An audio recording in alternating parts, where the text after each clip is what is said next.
Good evening, everybody. Welcome to the Pits of Motorcast. Your host, Dave. I got my wife here, Tanya. We got on the line Big Ray Gandy, owner of the Black Sunshine Fuel Altered. How's it going, Big Ray? Going good, man. How you guys doing tonight? I'm good. How you doing, Tanya? Tired. He's tired. So, Big Ray, how did it all begin in drag racing for you? Well, let's see. Dude, it was about 20 years ago. I was at a party, and Nate Bugg was there, and his girlfriend was a friend of my girlfriend at the time, and they were looking for somebody to help work on the car, and I've been a mechanic my whole life, so they asked me to jump on board, and the rest is history. I came on just being an all-around crew guy, and then I started doing the bottom end, and before long I started getting more and more responsibility and a little more experience, and then became a crew chief on it, and then moved on to my own thing. Now, Ray, have you ever done any driving for any of these drag race cars?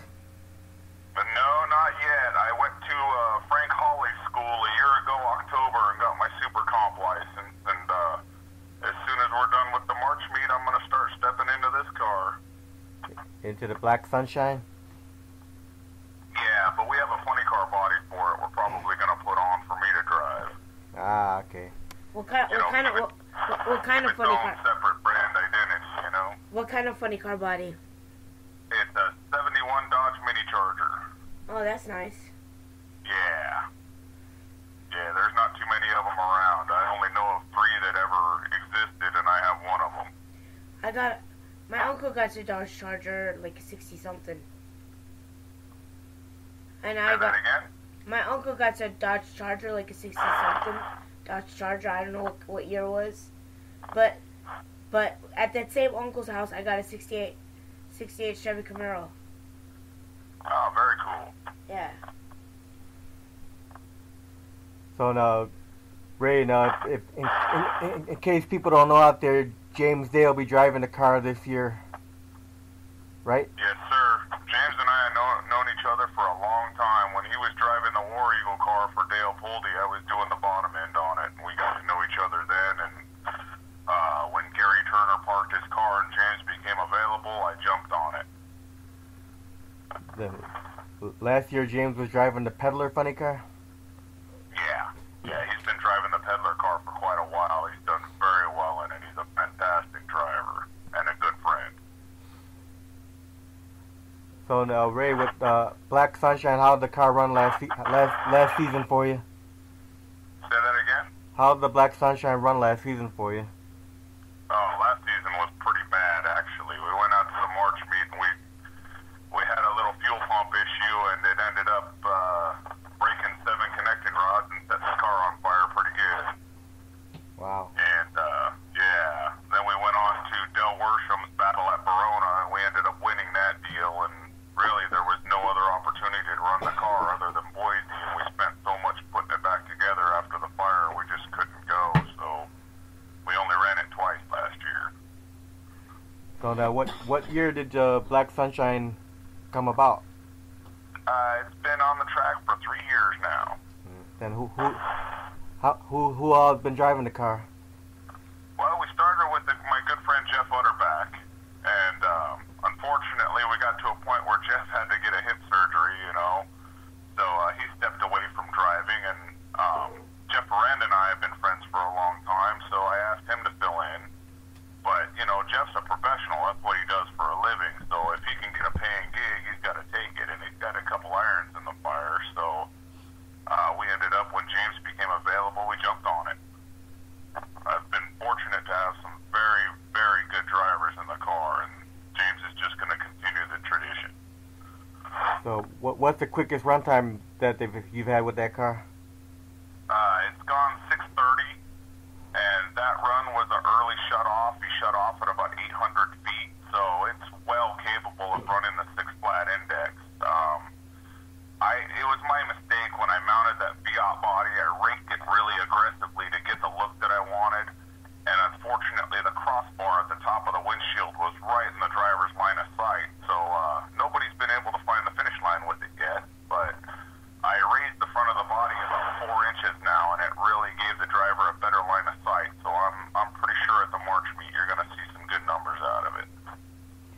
Now, the 3 years that car's been running, any accidents with it?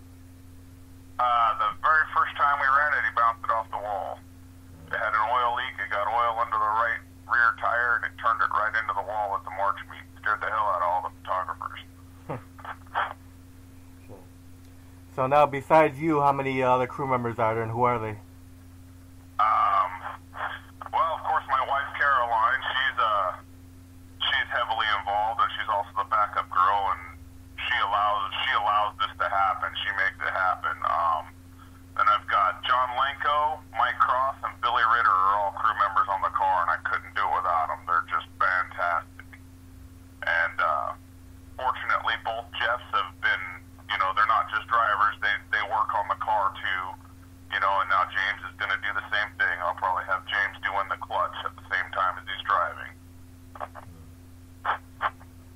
So we have a relatively small crew, but, we try and keep the car where it doesn't really hurt itself, so maintenance is relatively minimal. Right. So now, do you have any sponsors for the car? DJ Safety and Aeromotive Fuel Systems. Big Ben Conant at DJ Safety takes very good care of us, and Dar Hawthorne at Aeromotive Fuel System makes it happen. So now, where do you purchase your fuel from? I run Dale Pulte nitromethane. Then where do you get your fire suits from? My fire suit is from DJ Safety. Now, when you first started getting into drag racing, that was 20 years ago, whatever, were there any drivers out there that were inspirational to you for drag racing? Oh, well, I met Del Worsham pretty early on, and I've known him ever since, and just his demeanor and the way he approaches the whole sport, Del's been an absolute inspiration for me, not just as a drag racer, but also as the way I approach going about it as a business. Del's just a phenomenal businessman. Now, Ray, with the name of the car Black Sunshine, does it have anything to do with the White Zombie song? Absolutely. I was fortunate enough. I graduated from high school in 1992, and the late 80s to probably the late 90s, in my opinion, were the heyday of heavy metal, and White Zombie was one of my favorite groups. And I thought with the satin black paint job and the chrome and polish on the car, I thought it kind of fit. So heavy metal is your favorite music, right? Absolutely. So what other favorite bands you got out there these days? Let's see. Like you said, White Zombie, Slayer, Pantera. I was fortunate enough to see all of them back in the day. Anthrax. I like a little Primus. Early Metallica before the Black Album. Sorry. Megadeth. Danzig. All the greats from back in the day. Megadeth. Suicidal Tendencies. Like I said, the late 80s to the late 90s were that was my era, Henry Rollins and the Rollins Band. They've all been inspirations here and there. Okay, hold up. Now I gotta get you now. Okay, I got a Slayer tattoo on my arm. I got a Slayer vest. That's a nice stuff. I got Slayer tattooed on my arm. I got Slayer vest. I'm a big Slayer fanatic. I was born in 1980. So, you know what's sad right now? Slayer's breaking up. Yeah, well, they're not breaking up. They're just retiring. They're done. They've been doing it forever, Yeah, but 35 years. Yes, sir. And I think when Jeff Hanneman passed away, it really rocked the band. And, it's hard to come back from something like that. Hanneman was one of the founding members, and, he wrote a lot of their lyrics. That's a hard thing to come back from. Yeah, and Tom had problems with his neck and stuff. Yeah, a funny story. I worked at Alhambra Chrysler in the early 90s, and I worked on Tom Araya's Jeep. He used to live in Alhambra out here, and he had a Jeep Wrangler, and he brought it into Alhambra Chrysler, and I worked on it, and I was able to meet him. Nice guy. Oh, that's cool. Who'd you meet? Tom Araya. Oh, yeah, Tom Araya. Yeah, I met him. He's very nice. The great thing about Slayer, and Henry Rollins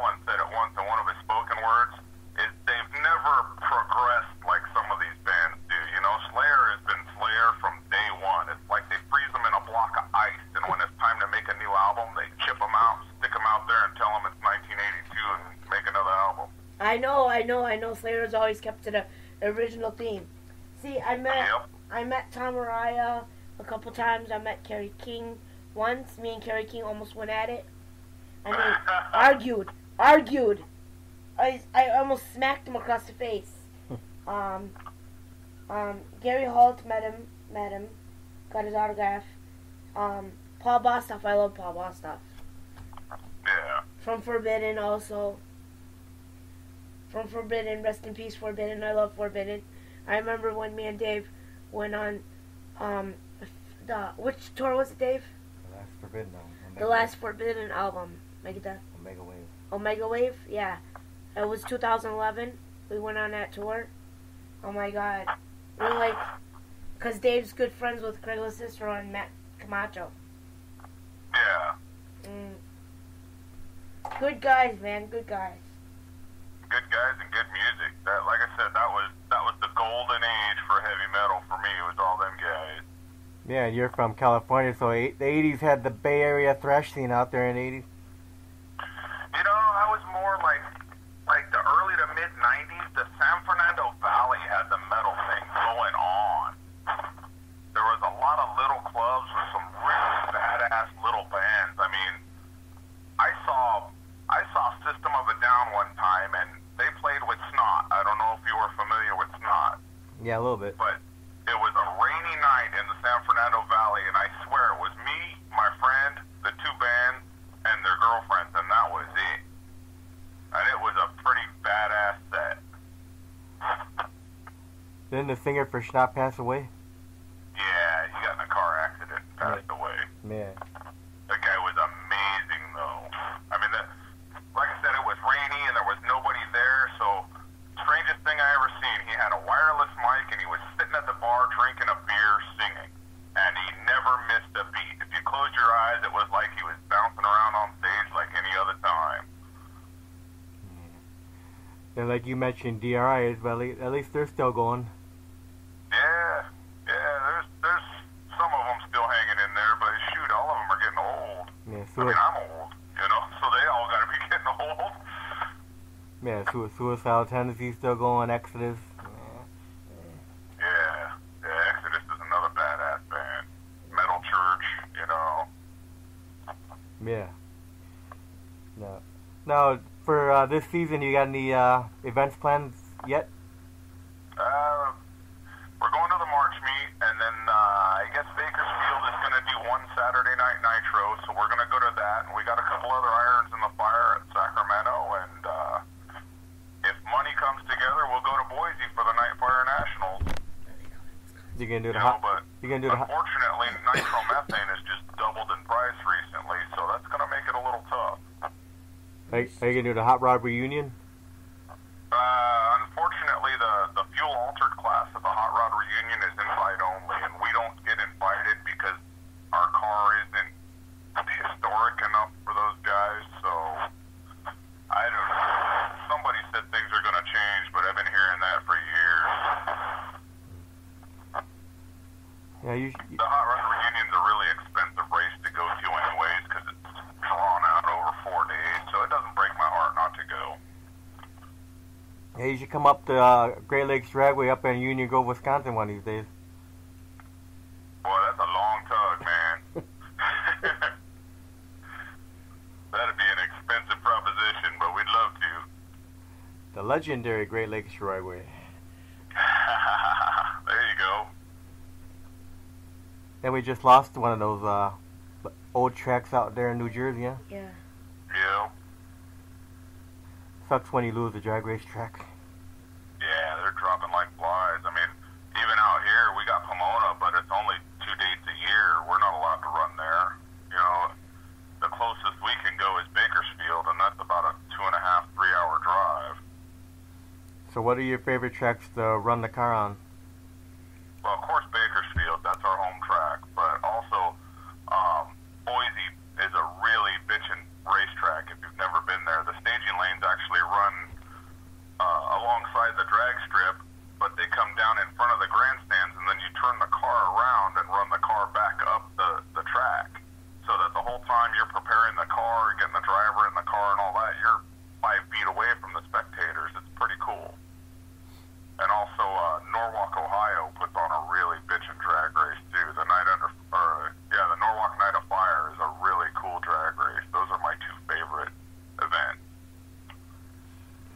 do you guys just run quarter mile or you do eighth mile too? Just quarter mile.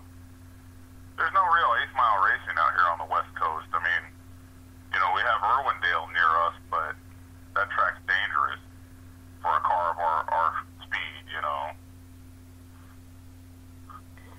Now, when you get ready for a weekend of drag racing with the Black Sunshine Fuel Altered, what goes into preparation before the weekend?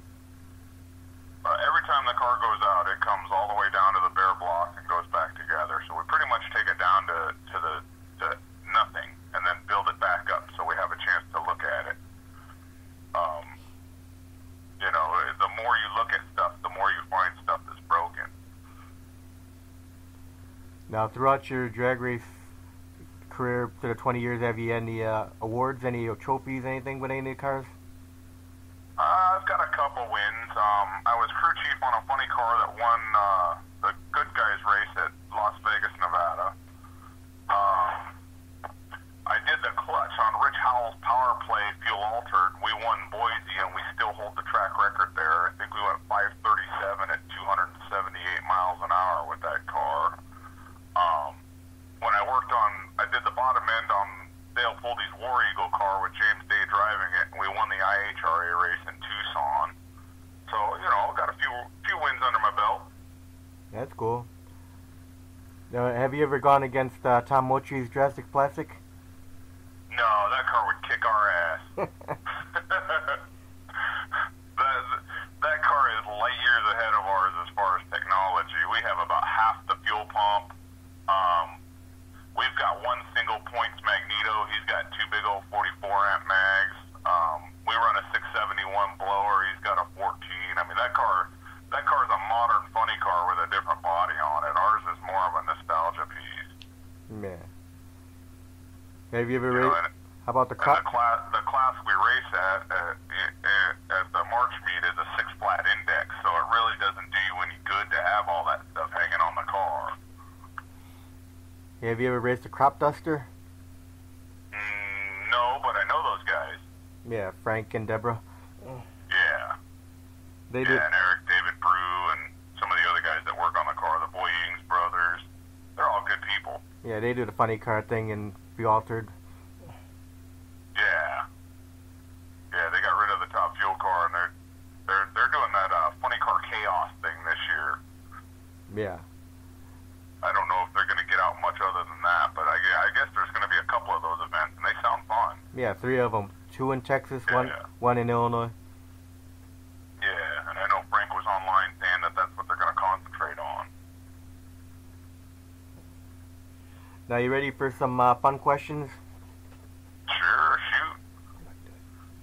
What's your favorite food? Say that again? What's your favorite food? My favorite food, my wife makes something called Mississippi roast, where she takes a roast and puts it in a crock pot for 8 hours with powdered ranch dressing on top, with pepperoncinis and a whole stick of butter, and oh my God, it just melts in your mouth. I don't know, if you follow us on Facebook, my wife is a phenomenal cook, so it's pretty hard to narrow it down to one, but that's probably my favorite. You're talking about roast beef or meatloaf? Roast beef. Like a big old piece of roast. It's excellent. Like the $40 roast beef? That's how big it is? Yeah. Yeah, and then with the ranch dressing mix on top of it, it makes like a crust on it, and it's just scrumptious. I make meatloaf. I make meatloaf stuff. Inside of it, I put cheese inside of it. I put like 4 different brands of cheese, and on top of it, I put either sometimes I put ketchup or gravy with mushrooms. That sounds good. I'm always down to eat beef. and my meatloaf was like probably like about 10 pounds of ground beef. It takes like 3 hours to cook. Very nice. Yeah. So what's your favorite drink? Non-alcoholic or alcoholic? Non-alcoholic, I drink iced tea. Alcoholic, I like a Coors Light. Cool. I don't quite drink like I used to. When I was younger, I'd put down a 20-pack in a night. Now, I'm lucky if a 6-pack, you know, I'll drink a 6-pack every 6 months. Do you have any kids? My wife, we Air Force in Germany right now. Oh, that's cool. Other than that, we have a 85-pound German Shepherd, and that's it. What's the German Shepherd's name? Gromit, like the cartoon Wallace and Gromit. Yeah, yeah. My wife's from England, so that kind of fit. That's cool. I used to have a German Shepherd. His name was Rex. They're fantastic dogs. Yeah, till back in 1989, the Chinese next door neighbors kidnapped him and ate him. Oh no. Yep. That's no good. Oh, I've got Chinese neighbors on both sides, and they love my dog. Oh yeah, make sure they don't steal your dog. I'm kidding. No, my uncle, what he did to them, I don't even remember. He torched their place. Say that again? My uncle set their house on fire. Oh, that's no good. Well, what do you expect? It wasn't a house, it was a restaurant. Ah, yeah, that'll do it. A little grease fire. Yeah, no, because they served my German Shepherd as a meal to people. Wow. Yep. Yeah, I'd have to burn the place down, too. That's what my uncle did. Anyways, so, okay, if you were offered $250 million to build a racetrack somewhere out in the desert, like, let's just say, in that desert area in California, and what part of the desert, what part of the area would you build it at? What features would it have? Well, I'd try and build it as close to the Arizona border as possible, so it's as far as civilization as possible. So, because the problem we have out here is California grows so fast every year, there is no safe place to build a drag strip. You know, housing will encroach on it at some point. You'll have to close. As far as features, I've always thought like Sonoma Raceway has fantastic restrooms and stuff like that, and the more family friendly you can make a drag strip and the better amenities it has, the more apt families are going to go there to race, and the more successful the track will be. So I think if I was going to do something, I would concentrate on, especially the restrooms and the grandstand areas and a nice little restaurant. And that's it. Okay. If you can go back in time, to change something in your past, what would you go back in time change? I'm pretty happy with where I'm at in the world, so I don't think I'd change a thing, really. I'm pretty content with who I am and where I am. Any hobbies outside of drag racing? I like to shoot. So you go hunting?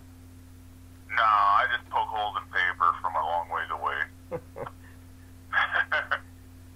Although that's getting harder and harder to do here in California with every law they pass.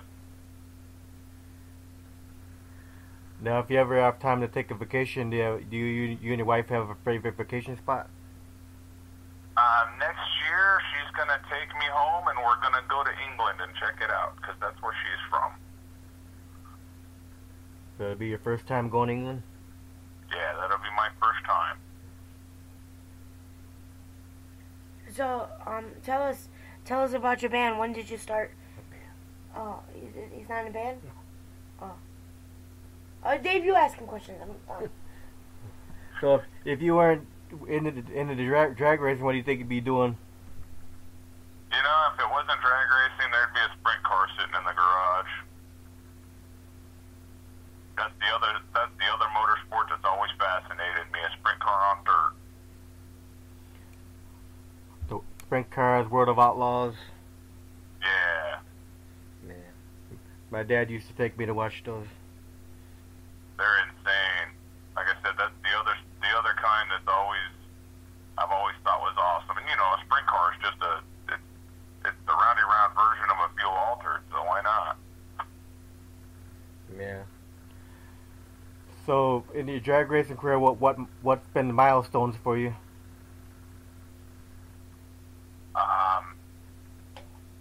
We won that Vegas race. That was big. And I'd say the biggest one was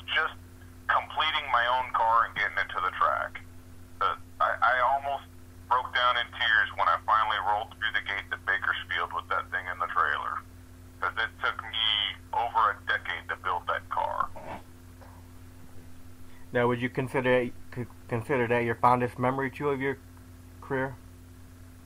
Yeah, I'd say so. It's quite an accomplishment on a single family income to put a nitro car together. I'm pretty proud of that. Now, do you think it's important to get the kids out to the drag race tracks? Absolutely. Otherwise, this sport's going to dry up and blow away. I try and do what I can to promote drag racing, but it's difficult these days. Kids are more into their cell phones and tablets and video games than they are into, they'd rather watch it on YouTube than go see it in person. Yeah.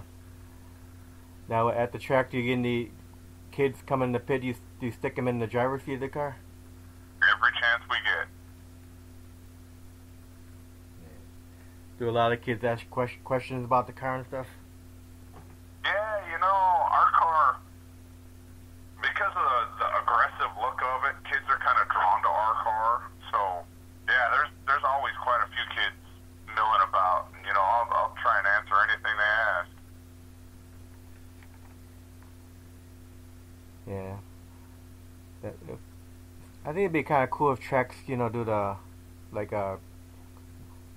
admission price, for the whole car to get in, and that kind of thing. Bakersfield usually when they do the Saturday Night Nitro, they'll do like $20 a carload.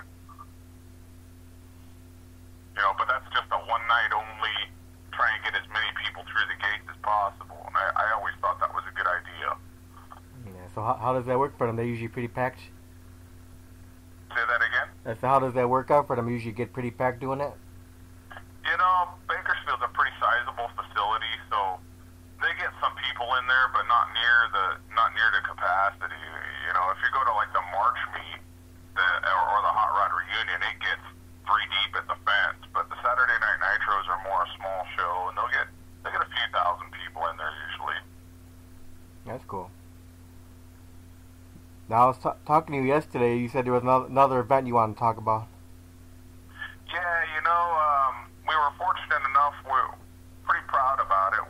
We hooked up with Navy SEAL Chris McKinley and his wife Starlotta, and we're doing a fundraiser to support their foundation called the Suiting Warriors Foundation. They raise money to buy returning veterans business suits and help them with job interview skills and transitioning into the regular workforce from military life. Because, a lot of these kids, they go in the military right out of high school and they've never really had to look for a job. So they get out of the Army and all of a sudden they got to go on job interviews and whatnot. So this organization, they'll buy them business attire so that, it helps their self-esteem and it helps them look good for their job interviews and help teach them how to approach a job interview. So we're trying to raise money for that. You can either go to the Black Sunshine Fuel Altered Facebook page and go from there, or you can go directly to suitingwarriors.org and donate. If you do, in the comment section, mention Black Sunshine. Now, when people want to find the schedule for the Black Sunshine car, what's the best way for them to find it? The Black Sunshine Fuel Altered Facebook page. We put up everything we can there. My wife is really good at keeping it updated. No, you don't have a website, right? No. So just a Facebook page. Do you post on your page too, events coming up? Yeah. We either do it on the Black Sunshine page or usually on my personal page, and we'll share it either way. Okay. Now, what the Fuel Alter, do you ever bring it out to car shows or anything? We really don't do many car shows. I'll do I work for LA County Fire Department, and we do a car show for Christmas every year, and I'll usually bring it out to that. But other than that, usually the car's in a pretty torn apart state when it's between races, so it's pretty hard to get it out to car shows. Yeah. So when you bring it out to that event, you fire it up? Yeah. Do the cack? Yeah, we make a little bit of noise. Yeah. Do some cackling? Yeah. That's cool. So now, Big Ray, you have any final words for all drag race fans out there? Again, donate to suitingwarriors.org, and we hope to see you at the March meet. We'll see what we can do.